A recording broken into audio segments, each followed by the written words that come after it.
Bienvenue sur notre chaîne.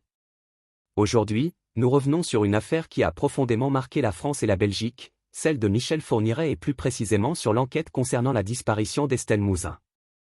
Comment une simple phrase de ce tueur en série a-t-elle poussé la police belge à engager des moyens extraordinaires pour résoudre cette affaire? Restez avec nous pour découvrir tous les détails de cette enquête complexe et tragique.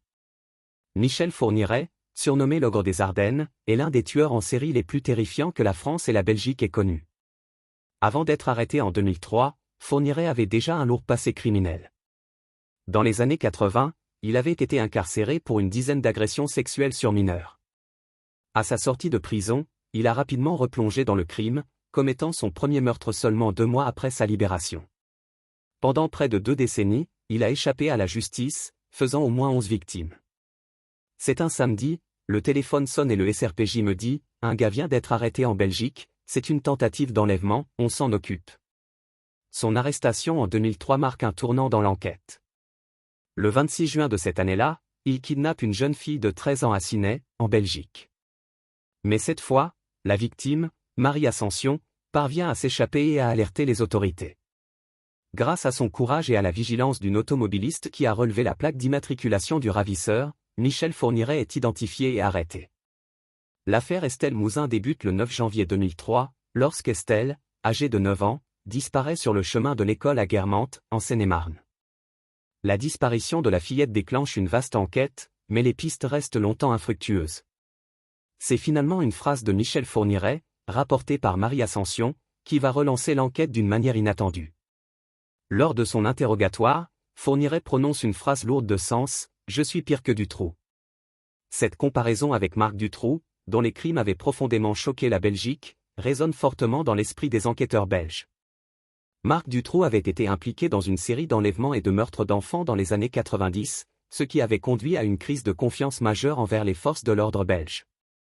Face à cette déclaration, les autorités belges décident de mobiliser des moyens extraordinaires pour enquêter sur Michel Fourniret. Les perquisitions de son domicile se multiplient, et chaque élément est scrupuleusement analysé. Michel Fine, journaliste et autrice du livre « Dans le cerveau du tueur », explique que les Belges perquisitionnent un nombre de fois incalculable sa maison, ils saisissent tout, le moindre papier est passé sous scellé. En parallèle, la police française intensifie également ses efforts pour retrouver Estelle Mouzin. Selon Michel Fine, jamais on n'a mis autant de moyens sur une affaire de disparition d'enfants, jamais. La persévérance et la détermination sans faille d'Éric Mouzin, le père d'Estelle, jouent un rôle crucial dans l'ampleur de l'enquête. Il faudra attendre plus de 17 ans pour que Michel Fourniret avoue enfin son implication dans la disparition d'Estelle Mouzin. En 2020, il admet l'avoir enlevée, séquestrée, violée et tuée. Cependant, malgré ses aveux, il refuse de révéler l'endroit où est enterré le corps de la fillette. Un secret qu'il emporte avec lui dans sa tombe en mai 2021. 2 ans et demi plus tard, en décembre 2023, Monique Olivier, l'ex-épouse de Fourniret, est condamnée pour complicité dans l'enlèvement et le meurtre d'Estelle Mouzin, ainsi que dans ceux de 2 autres jeunes filles, Marie-Angèle Domès et Johanna Parish. Lors du procès, elle révèle quelques détails sur les derniers instants d'Estelle, mais se montre incapable de dire où se trouve sa dépouille. L'affaire Estelle Mouzin a profondément marqué l'opinion publique en France et en Belgique.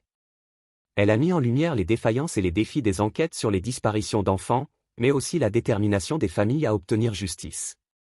Éric Mouzin, par sa persévérance, a joué un rôle clé dans la résolution partielle de cette affaire, même si la douleur de ne pas avoir retrouvé le corps de sa fille reste vive.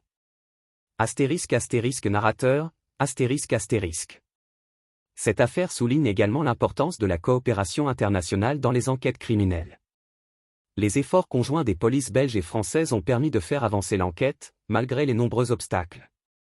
Merci d'avoir suivi cette analyse détaillée de l'affaire Estelle Mouzin et de l'impact des déclarations de Michel Fourniret sur l'enquête. Nous espérons que cette vidéo a apporté un éclairage sur cette tragique histoire et sur les efforts déployés pour rendre justice à Estelle et aux autres victimes du couple Fourniret-Olivier. N'hésitez pas à vous abonner à notre chaîne pour rester informé des dernières actualités et analyses. Partagez cette vidéo et laissez vos commentaires ci-dessous.